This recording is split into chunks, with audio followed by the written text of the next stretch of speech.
ನಮಸ್ತೆ ಸ್ನೇಹಿತರೆ.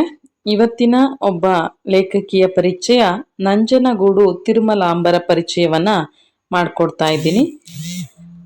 ನಂಜನಗೂಡು ತಿರುಮಲಾಂಬ ಅವರು 25 ಮಾರ್ಚ್ 1887 ಮೈಸೂರು ಜಿಲ್ಲೆ ನಂಜನಗೂಡು ಪಟ್ಟಣದಲ್ಲಿ ಒಂದು ತಮಿಳು ಭಾಷಿಕ ಕುಟುಂಬದಲ್ಲಿ ಇವರು ಜನಿಸ್ತಾರೆ. ಪ್ರಾಥಮಿಕ ಶಾಲಾ ವಿದ್ಯಾಭ್ಯಾಸವನ್ನ ಮುಗಿಸಿ ಅವರು ಪ್ರಾಥಮಿಕ ಶಾಲಾ ವಿದ್ಯಾಭ್ಯಾಸವನ್ನ ಮಾಡಬೇಕಾದಾಗ್ಲೇ ಅವರಿಗೆ ವಿವಾಹವಾಗುತ್ತೆ. ಅಂದರೆ ಬಾಲ್ಯ ವಿವಾಹ ಅಂದರೆ ಬಹಳ ಬೇಗನೆ ಅವ್ರಿಗೆ ವಿವಾಹವನ್ನ ಮಾಡಲಾಗುತ್ತೆ. ನಂತರ ಇವರು 14ನೇ ವಯಸ್ಸಿನಲ್ಲಿ ಗಂಡನನ್ನ ಕಳೆದುಕೊಂಡು ವಿಧವೆ ಆಗ್ತಾರೆ. ವಿಧವೆ ಆದರೂ ಕೂಡ ಸಂಸ್ಕೃತ, ಇಂಗ್ಲಿಷ್, ತಮಿಳು, ತೆಲುಗು, ಕನ್ನಡ ಸೇರಿದಂತೆ ಬಹುಭಾಷೆಯನ್ನ ಕಲಿತು ಬಹುಭಾಷಾ ವಿಶಾರದೆ ಅಂತ ಹೇಳಿ ಹೆಸರನ್ನ ಪಡ್ಕೊಂಡಂಥವ್ರು ಇವರು. ಅಂದರೆ ಅವತ್ತಿನ ಕಾಲದಲ್ಲಿ ಆಗಿದ್ದಂತಹ ಪರಿಸ್ಥಿತಿಯಲ್ಲಿಯೂ ಕೂಡ ಇವರು ತಮ್ಮನ್ನ ಬರವಣಿಗೆಯಲ್ಲಿ ತೊಡಗಿಸ್ಕೊಳ್ತಾರೆ. ಅದ್ರ ಜೊತೆಗೆ ಇಷ್ಟೆಲ್ಲ ಭಾಷೆಗಳನ್ನು ಕಲಿತು ಬಹುಭಾಷಾ ವಿಶಾರದರಾಗಿ ಇವರು ಹೊಸಗನ್ನಡ ಅರುಣೋದಯ ಕಾಲದಲ್ಲಿ ವೈವಿಧ್ಯಮಯವಾದ ಸಾಹಿತ್ಯ ಪ್ರಕಾರಗಳಲ್ಲಿ ಕೃಷಿ ಮಾಡಿದಂಥವ್ರು ನಂಜನಗೂಡು ತಿರುಮಲಾಂಬ ಅವರು ಅಂತ ಹೇಳಿ ಹೇಳ್ಬೋದಾಗಿದೆ. ಇವರು 1916ರಲ್ಲಿ ಕರ್ನಾಟಕ ನಂದಿನಿ ಎಂಬ ಕನ್ನಡದ ಮೊದಲ ಮಹಿಳಾ ಪತ್ರಿಕೆಯನ್ನು ಆರಂಭಿಸ್ತಾರೆ. ಕರ್ನಾಟಕ ನಂದಿನಿ ಇದು ಪ್ರಶ್ನೆ ಆಗಿದೆ ಸ್ನೇಹಿತರೆ. ಕರ್ನಾಟಕ ನಂದಿನಿ ಎನ್ನುವಂತಹ ಒಂದು ಪತ್ರಿಕೆಯನ್ನು ಆರಂಭಿಸಿದವರು ಯಾರು ಅಂದರೆ ನಂಜನಗೂಡು ತಿರುಮಲಾಂಬ ಅವರು ಆರಂಭಿಸ್ತಾರೆ. ನಂತರ 1922ರಲ್ಲಿ ಸನ್ಮಾರ್ಗದರ್ಶಿನಿ ಎಂಬ ಮಾಸಪತ್ರಿಕೆಯನ್ನು ಕೂಡ ಇವರು ಆರಂಭಿಸಿದ್ರು ಅಂತ ಹೇಳ್ಬೋದಾಗಿದೆ. 2 ಪತ್ರಿಕೆಗಳನ್ನು ಇವರು ಆರಂಭಿಸ್ತಾರೆ. ಒಂದು ಕರ್ನಾಟಕ ನಂದಿನಿ, ಇನ್ನೊಂದು ಸನ್ಮಾರ್ಗದರ್ಶಿನಿ ಅಂತ ಹೇಳಿ 2 ಪತ್ರಿಕೆ. ಮೊದಲ ಪತ್ರಿಕೆ ಕರ್ನಾಟಕ ನಂದಿನಿ. ಇವ್ರಿಗೆ ಶ್ರೀಪಾದ ರೇಣು, ಸತಿ ಹಿತೈಷಿಣಿ, ಸನ್ಮಾರ್ಗದರ್ಶಿನಿ ಅನ್ನುವಂತಹ ಕಾವ್ಯನಾಮಗಳು ಇವ್ರಿಗಿತ್ತು ಅಂತ ಹೇಳಿ ಹೇಳಲಾಗಿದೆ. ತಿರುಮಲಾಂಬ ಅವರು ಮೈಸೂರಿನ ಮಧುರವಾಣಿ ಪತ್ರಿಕೆಗೆ ವಿಧವಾ ಕರ್ತವ್ಯ ಅನ್ನುವಂತಹ ಒಂದು ಕಥೆಯನ್ನು ಕಳಿಸ್ಕೊಡ್ತಾರಂತೆ. ಆ ಕಥೆಯ ಮೂಲಕ ಕೃಷಿಯನ್ನು ಇವರು ಆರಂಭ ಮಾಡ್ತಾರೆ, ಸಾಹಿತ್ಯ ಕೃಷಿಯನ್ನು ಆರಂಭ ಮಾಡ್ತಾರೆ. ಇದೇ ಪತ್ರಿಕೆಗೆ ಬರೆದ ಸದಾಚಾರ ಎಂಬ ಪ್ರಬಂಧವು ಬಹುಮಾನವನ್ನು ಪಡ್ಕೊಳ್ಳುತ್ತೆ. ಇದಕ್ಕೆ ಕನ್ನಡದ ಮಹಿಳೆಯೊಬ್ಬರು ಬರೆದ ಮೊದಲ ವೈಚಾರಿಕ ಪ್ರಬಂಧ ಅಂತ ಹೇಳಿ ಈ ಸದಾಚಾರ ಅನ್ನುವಂತಹ ಒಂದು ಪತ್ರಿಕೆಗೆ ಹೆಸರು ಕೂಡ ಇದೆ. ಕನ್ನಡದ ಮಹಿಳೆಯೊಬ್ಬರು ಬರೆದಂತಹ ಒಂದು ವೈಚಾರಿಕ ಪ್ರಬಂಧ ಅಂತ ಹೇಳಿ ಈ ಸದಾಚಾರ ಅನ್ನುವಂತಹ ಪತ್ರಿಕೆಗೆ ಬಿರುದು ಕೂಡ ಇದೆ, ಹೆಗ್ಗಳಿಕೆ ಇದೆ ಅಂತ ಹೇಳಿ ಹೇಳ್ಬೋದಾಗಿದೆ ಸ್ನೇಹಿತರೆ. ಇನ್ನು ಇದಿಷ್ಟು ಇವರು ಒಂದು ಸಾಹಿತ್ಯ ಕೃಷಿಯನ್ನ ಆರಂಭಿಸಿದಂಥದ್ದು ಅಂತ ಹೇಳಿ ನಾವು ನೋಡ್ಬೋದಾಗಿದೆ. ನೆಕ್ಸ್ಟು ಇವರನ್ನ 20ನೇ ಶತಮಾನದ ಮೊದಲ ಮಹಿಳಾ ಪರ ಲೇಖಕಿ ಅಂತ ಹೇಳಿ ಗುರುತಿಸಲಾಗಿದೆ. ಇವರನ್ನ 20ನೇ ಶತಮಾನದ ಮಹಿಳಾ ಪರ ಲೇಖಕಿ ಅಂತ ಹೇಳಿ ಗುರುತಿಸಲಾಗಿದೆ.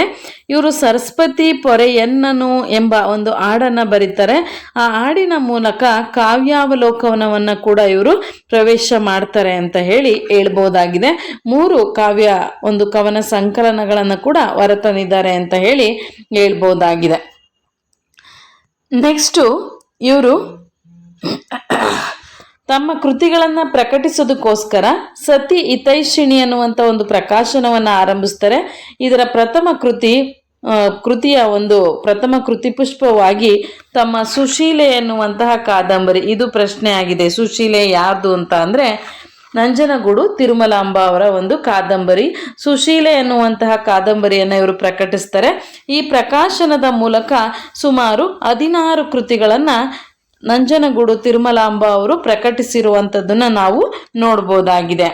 ನೆಕ್ಸ್ಟು ಇವರು ಮುಂದುವರೆದು ಕನ್ನಡದ ಮೊದಲ ಪತ್ರಿಕಾ ಸಂಪಾದಕಿ, ಕನ್ನಡದ ಮೊದಲ ಪ್ರಕಾಶಕಿ, ಹಾಗೆ ಕನ್ನಡದ ಮೊದಲ ಮುದ್ರಕಿ ಅನ್ನುವಂತಹ ಕೀರ್ತಿಗೆ ಇವರು ಪಾತ್ರರಾಗ್ತಾರೆ. ಇವರಿಗೆ ಆ ಎಲ್ಲ ಬಿರುದುಗಳು ಸಲ್ಲುತ್ತೆ. ಇವ್ರ ನೆನಪಲ್ಲಿ ಹಿತೈಷಿಣಿಯ ಹೆಜ್ಜೆಗಳು ಅನ್ನುವಂಥ ಒಂದು ಕೃತಿಯನ್ನು ಹೊರತರಲಾಗಿದೆ. ಹಿತೈಷಿಣಿಯ ಹೆಜ್ಜೆಗಳು ಅನ್ನುವಂತಹ ಒಂದು ಕೃತಿ ಹೊರಬಂದಿದೆ. ಪ್ರತಿ ವರ್ಷ ಇವರ ಹೆಸರಿನಲ್ಲಿ, ನಂಜನಗೂಡು ತಿರುಮಲಾಂಬ ಅವರ ಹೆಸರಿನಲ್ಲಿ ಒಬ್ಬೊಬ್ಬ ಲೇಖಕಿಯನ್ನ ಆಯ್ಕೆ ಮಾಡಿ ಅವ್ರಿಗೆ ತಿರುಮಲಾಂಬ ಪ್ರಶಸ್ತಿಯನ್ನ ನೀಡಿ ಗೌರವಿಸಲಾಗ್ತಾ ಇದೆ. ಇವರ ಒಂದು ನೆನಪಿಗೋಸ್ಕರ ತಿರುಮಲಾಂಬ ಪ್ರಶಸ್ತಿಯನ್ನ ನೀಡಿ ಗೌರವಿಸಲಾಗ್ತಾ ಇದೆ.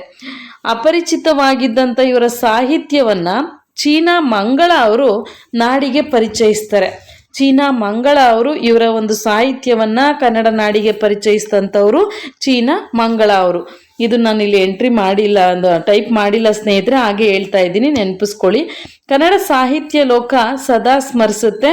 ಇವರ ಸಾಹಿತ್ಯ ಸಾಧನೆಗಳು ಕೂಡ ಅಷ್ಟೇ ಅಗಾಧವಾಗಿದೆ ಅಂತ ಹೇಳ್ಬೋದಾಗಿದೆ. ಇವ್ರ ಕಾದಂಬರಿಗಳನ್ನು ನಾವು ನೋಡೋದಾದ್ರೆ ಸುಶೀಲೆ, ಇದು 1913ರಲ್ಲಿ ಪ್ರಕಟವಾಗುತ್ತೆ. ಇದು ಇವರ ಒಂದು ಮೊದಲ ಕಾದಂಬರಿ. ಇದರಲ್ಲಿ ಅಸಮ ದಾಂಪತ್ಯದ ಕಷ್ಟಾನುಭವವನ್ನು, ವಿದ್ಯಾವಂತ ಯುವತಿಯರು ಎದುರಿಸಬೇಕಾದಂಥ ಸಮಸ್ಯೆಯನ್ನ ಕುರಿತು ಚರ್ಚಿಸಲಾಗಿದೆ ಸುಶೀಲೆ ಎನ್ನುವಂಥ ಕಾದಂಬರಿಯಲ್ಲಿ. ಇನ್ನು ನಭಾ, ಇದು 1914ರಲ್ಲಿ ಪ್ರಕಟಗೊಳ್ಳುತ್ತೆ. ಇದು ವಿಧವೆಯರ ದುಸ್ಥಿತಿ, ಕೇಶಮುಂಡನ ಕುರಿತು ಚರ್ಚೆ ಇರೋದನ್ನ ನಾವು ನಭಾದಲ್ಲಿ ನೋಡ್ಬೋದು. ಹಾಗೆ ಈ ವಿರಾಗಿಣಿ, ಇದು 1915ರಲ್ಲಿ ಪ್ರಕಟ ಆಗುತ್ತೆ. ವಿದ್ಯುಲ್ಲತ, ಮಣಿಮಾಲ, ದಕ್ಷಕನ್ಯಾ, ವಿಕ್ರಮ, ಮಾತೃನಂದಿನಿ, ರಮಾನಂದ, ಚಂದ್ರವದನ, ಪೂರ್ಣಕಲಾ ಅನ್ನುವಂಥವು ಇವರ ಒಂದು ಕಾದಂಬರಿಗಳು ಅಂತ ಹೇಳ್ಬೋದಾಗಿದೆ. ಈ ಮಾತೃನಂದಿನಿ ಇದೆಯಲ್ಲ, ಇದು ಬಾಲ್ಯ ವಿವಾಹ, ವರದಕ್ಷಿಣೆ ಮತ್ತೆ ಸ್ತ್ರೀ ಸುಧಾರಣೆಯ ಬಗ್ಗೆ ತಿಳಿಸ್ಕೊಡುತ್ತೆ. ಇನ್ನು ಪೂರ್ಣಕಲಾ, ದಕ್ಷ ಕನ್ಯಾ, ವಿದ್ಯುಲ್ಲತ ಇವು ವಿವಿಧ ತರಗತಿಗಳಿಗೆ ಪಠ್ಯ ಪುಸ್ತಕ ಕೂಡ ಆಗಿದ್ದಾವೆ ಅಂತ ನಾವು ನೋಡ್ಬೋದಾಗಿವೆ. ನಿಶಾಕಾಂತ ಅನ್ನುವಂಥದ್ದು ಕೂಡ ಇವರ ಒಂದು ಕಾದಂಬರಿ. ಇನ್ನು ಇವರ ಕಾವ್ಯಗಳನ್ನ ನಾವು ನೋಡೋದಾದ್ರೆ ಭಕ್ತಿ ಗೀತಾವಲಿ ಅಂತ ಇದೆ. ಇದು ಭಗವಂತನ ಸ್ತುತಿಗೆ ಸಂಬಂಧಿಸಿದ ಒಂದು ಹಾಡಿನ ಸಂಕಲನ. ಭದ್ರಗೀತಾವಲಿ, ಇದು ಸಂಪ್ರದಾಯದ ಹಾಡುಗಳ ಸಂಕಲನ. ಭಾವಗೀತಾವಲಿ, ಇದು ಕೋಲಾಟದ ಹಾಡುಗಳ ಸಂಕಲನ. ನೋಡಿ, 3: ಭಕ್ತಿ ಗೀತಾವಲಿ, ಭದ್ರಗೀತಾವಲಿ, ಭಾವಗೀತಾವಲಿ ಅಂತ 3 ಕಾವ್ಯಗಳನ್ನು ಕೂಡ ಇವರು ರಚನೆ ಮಾಡಿದ್ದಾರೆ. ಇವರ ನಾಟಕವನ್ನು ನೋಡೋದಾದ್ರೆ ವಿವೇಕೋದಯ, ಭಾರ್ಗವ, ಗರ್ವಭಂಗ, ಜಾನಕಿ ಕಲ್ಯಾಣ, ರಮಾನಂದ ಅನ್ನುವಂತಹ ನಾಟಕಗಳನ್ನು ಕೂಡ ಇವರು ಬರೆದಿದ್ದಾರೆ. ಇನ್ನು ಇದನ್ನು ಬಿಟ್ಟರೆ ಇನ್ನಿತರ ಇವರ ಕೃತಿಗಳನ್ನು ನಾವು ನೋಡೋದಾದ್ರೆ ಸ್ವಚ್ಛರಿತ ಸುಧಾರಣವ ಅನ್ನುವಂಥದ್ದು, ಸಾವಿತ್ರಿ ಚರಿತ್ರೆ, ಕೋಲಾಟ ಪದಗಳು, ಹಾಗೆ ಸುಮುಖಿ ವಿಜಯ, ಇವು ಇವರ ಇತರ ಕೃತಿಗಳು. ವಿಚಾರ ಸಾಹಿತ್ಯಗಳನ್ನ ಕೂಡ ಬರೆದಿದ್ದಾರೆ. ಸೇವಾ ವಿಚಾರ, ವಿದ್ಯಾ ವಿಚಾರ, ವಿಧವಾ ತತ್ವ, ಅಬಲ ದೌರ್ಬಲ್ಯ, ಮಾತೃ ಮಹಿಮೆ ಅನ್ನುವಂಥವು ಇವರ ಒಂದು ವಿಚಾರ ಸಾಹಿತ್ಯಗಳು ಅಂತ ನಾವು ನೋಡ್ಬೋದಾಗಿದೆ ಸ್ನೇಹಿತರೆ. ಇದಿಷ್ಟು ನಂಜನಗೂಡು ತಿರುಮಲಾಂಬ ಅವರ ಪರಿಚಯ. ಅವ್ರ ಬಗ್ಗೆ ಏನು ಪ್ರಶ್ನೆ ಆಗ್ಬೋದು ಅಂತ ಅಂದರೆ, ಅವರು ಪ್ರಾರಂಭಿಸಿದ ಮೊಟ್ಟ ಮೊದಲ ಪತ್ರಿಕೆ ಕೇಳ್ತಾರೆ. ಹಾಗೇನೆ ಅವರ ಪ್ರಥಮ ಕಾದಂಬರಿ ಸುಶೀಲೆ, ನಭಾ ಇವೆಲ್ಲ ಕೂಡ ಪ್ರಶ್ನೆ ಆಗಿದ್ದಾವೆ ಸ್ನೇಹಿತರೆ, ನೋಡ್ಕೊಳ್ಳಿ. ಇದಿಷ್ಟು ಇವರ ಪರಿಚಯ. ಮತ್ತೆ ಮುಂದಿನ ವಿಡಿಯೋದಲ್ಲಿ ಮತ್ತೊಬ್ಬ ಮಹಿಳಾ ಲೇಖಕಿಯನ್ನ ಪರಿಚಯಿಸ್ಕೊಡ್ತೀನಿ. ನಿಮ್ಗೇನಾದರೂ ವಿಡಿಯೋ ಇಷ್ಟ ಆಗಿದ್ರೆ ದಯವಿಟ್ಟು ಲೈಕ್ ಮಾಡಿ, ಕಮೆಂಟ್ಸ್ ಮಾಡಿ. ಐಪ್ ಅನ್ನುವಂಥ ಒಂದು ಬಟನ್ ಬರುತ್ತೆ, ಆ ಐಪ್ ಮೇಲೆ ಕ್ಲಿಕ್ ಮಾಡಿ. ಹಾಗೇನೆ ಅಲ್ಲಿ ಸೂಪರ್ ಥ್ಯಾಂಕ್ಸ್ ಅನ್ನುವಂತಹ ಒಂದು ಸಿಂಬಲ್ ಬರುತ್ತೆ.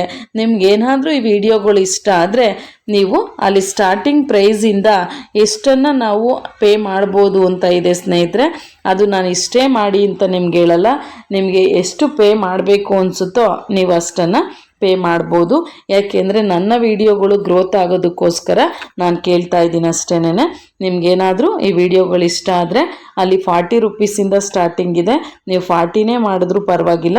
ಆ ವಿಡಿಯೋಗೆ ಒಂದು ಸ್ವಲ್ಪ ನೀವು ಸೂಪರ್ ಥ್ಯಾಂಕ್ಸು, ಸೂಪರ್ ಚಾಟ್ಸ್ ಕೊಟ್ಟರೆ ನನ್ನ ವಿಡಿಯೋಗಳು ಕೂಡ ಗ್ರೋತ್ ಆಗುತ್ತೆ. ಹಾಗಾಗಿ ಐಪ್ ಬಟನ್ ಕೊಡಿ, ಲೈಕ್ ಮಾಡಿ, ಸಬ್ಸ್ಕ್ರೈಬ್ ಮಾಡಿ. ಇನ್ನೇನಾದರೂ ಮಾಡಿಕೊಡ್ಬೇಕು ಅಂದರೆ ಕಮೆಂಟ್ ಮಾಡಿ ಸ್ನೇಹಿತರೆ. ಎಲ್ರಿಗೂ ಧನ್ಯವಾದ.